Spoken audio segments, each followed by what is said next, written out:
Have you ever looked at your bank account after months, maybe years of trying to get ahead and thought, wait, that's it? That's all I've got?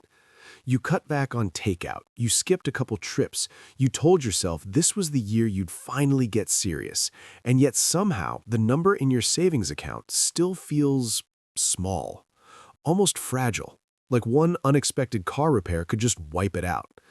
I've been there.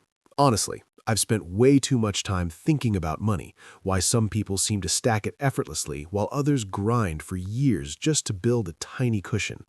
My name's Dan, and I kind of obsess over financial psychology and the weird emotional roller coaster that comes with trying to build wealth from scratch.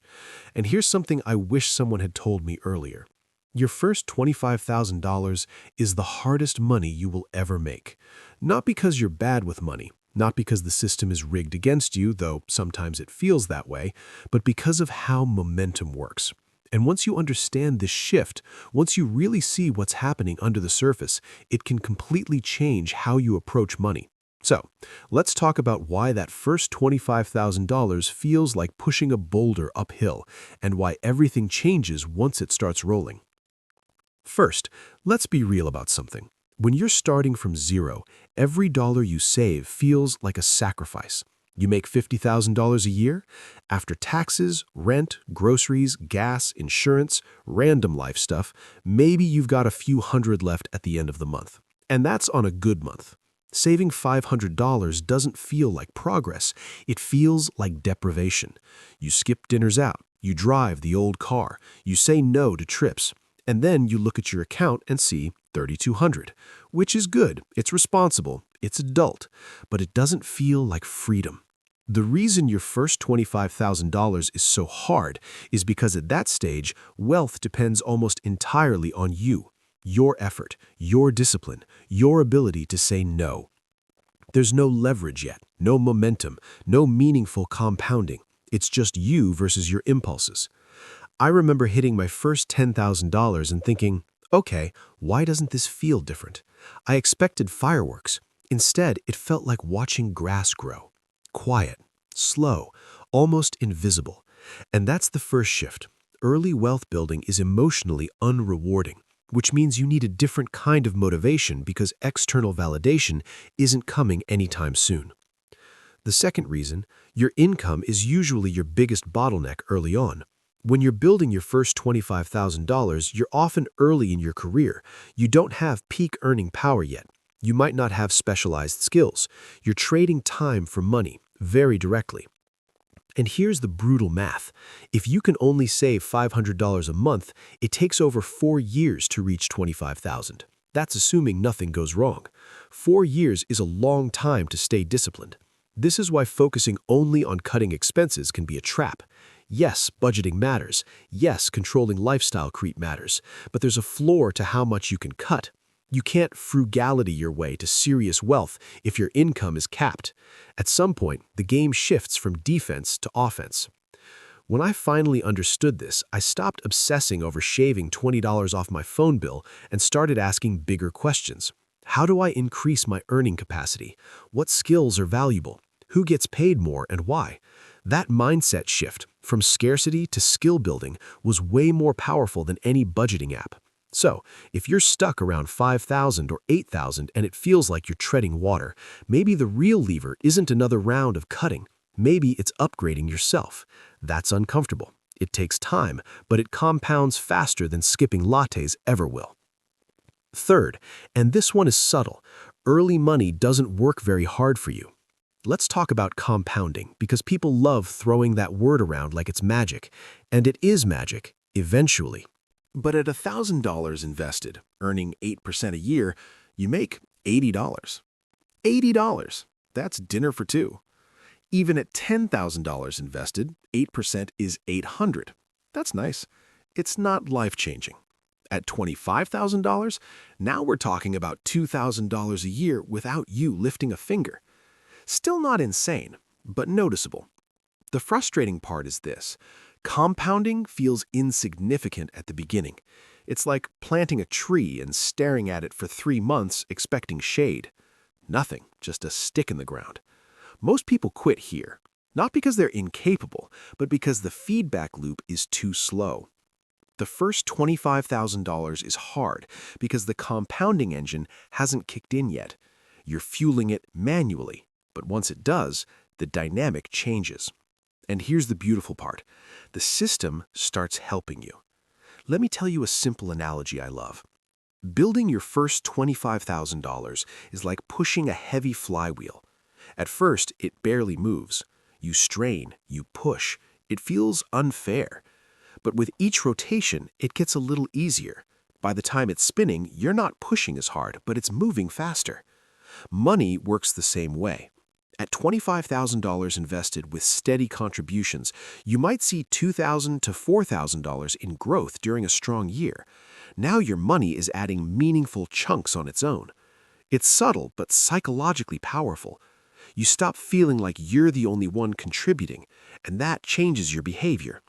When you see your investments grow by $3,000 in a year, you start thinking, okay, what if I get this to $50,000? Then $100,000. That's when momentum becomes addictive, in a healthy way. Now let's talk about something people don't like to admit. The first $25,000 forces you to confront your identity. Are you someone who spends everything you make? Or are you someone who builds assets? That shift sounds small. It's not. Because building your first $25,000 requires consistency, not intensity. You don't need one heroic month. You need 36 boring ones. And boring is hard in a world built for dopamine, flash sales, new gadgets, travel photos, lifestyle upgrades. You're basically choosing long-term stability over short-term stimulation. And that's not just financial, it's psychological maturity. There were so many times I wanted to dip into my savings for something that felt justified. I deserve this. It's been a tough month. I'll replace it later. But every time I didn't, every time I left the money untouched, I reinforced a new identity. I'm someone who builds. That identity is worth more than the $25,000 itself, because once you believe that about yourself, bigger numbers feel possible. Another thing no one tells you, emergencies hit harder when you're building your first $25,000. When you have $2,000 saved and a $1,200 car repair shows up, it feels catastrophic. It wipes out months of effort. Emotionally, that's brutal. But when you have $25,000, that same repair is an inconvenience, not a crisis. That's why the first milestone matters so much. It's not about the money. It's about stability. It's about reducing the volatility of your life. When your finances are fragile, everything feels urgent. Every decision feels high stakes. Stress leaks into your sleep, your relationships, your work. But once you cross that first major threshold, whether it's $20,000 or $25,000, the ground feels more solid. You make better decisions from stability than from panic. And better decisions compound too. Here's something practical. If your goal is that first $25,000, simplify the mission. Don't focus on net worth spreadsheets with 14 categories. Don't obsess over perfect asset allocation at $3,000 invested. Instead, do 3 things. First, build a small emergency buffer, even $1,000 to $2,000. That's your shock absorber. Second, automate your investing. Remove the monthly decision. Make it boring. Third, prioritize increasing income at least as much as cutting expenses. Ask for raises, learn skills, explore side income, carefully, not chaotically. Early wealth building is not about optimization. It's about survival and momentum. Perfection is the enemy at this stage. Consistency wins. And let's address the comparison trap for a second. It's so easy to look online and see someone talking about their $300,000 portfolio at age 27, or their rental properties, or their crypto windfall. And you're sitting there with $4,800 saved thinking, I'm behind. Behind who? You don't see their starting point, their salary, their family support, their risk tolerance, their luck. Your only job is to get the flywheel moving. Because once you hit $25,000, the math starts bending in your favor. At $25,000 invested with consistent contributions, you might hit $100,000 faster than you expect. and $100,000 to $250,000 can be even faster. That's the irony. The hardest quarter of the journey to $100,000 is the first quarter. After that, compounding and momentum start doing more of the heavy lifting. Sometimes people ask me, so is $25,000 the magic number? Not exactly. It's symbolic. For some, it's $10,000. For others, it's $50,000. The real milestone is when your money starts generating noticeable progress without 100% of it coming from your paycheck, when growth feels visible, when setbacks don't reset you to zero, when you realize you're no longer fragile.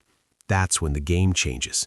And honestly, that's when it gets fun, because you're no longer just surviving, you're building. So if you're in the grind right now, if you're clawing your way toward that first big milestone and it feels slow, almost unfair, I want you to understand something. It's supposed to feel that way. You are in the hardest phase. You're laying the foundation, pouring concrete, and foundations are invisible once the house is built, but they matter more than anything else.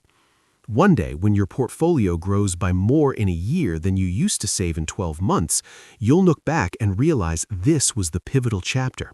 This was where you proved to yourself that you could delay gratification, that you could stay consistent, that you could build something from nothing. And that skill, that identity, is what creates real wealth. So keep pushing the flywheel. Keep showing up for the boring months. Focus on skills. Protect your stability. Automate what you can. Your first $25,000 is the hardest, but once it's spinning, you'll never look at money the same way again.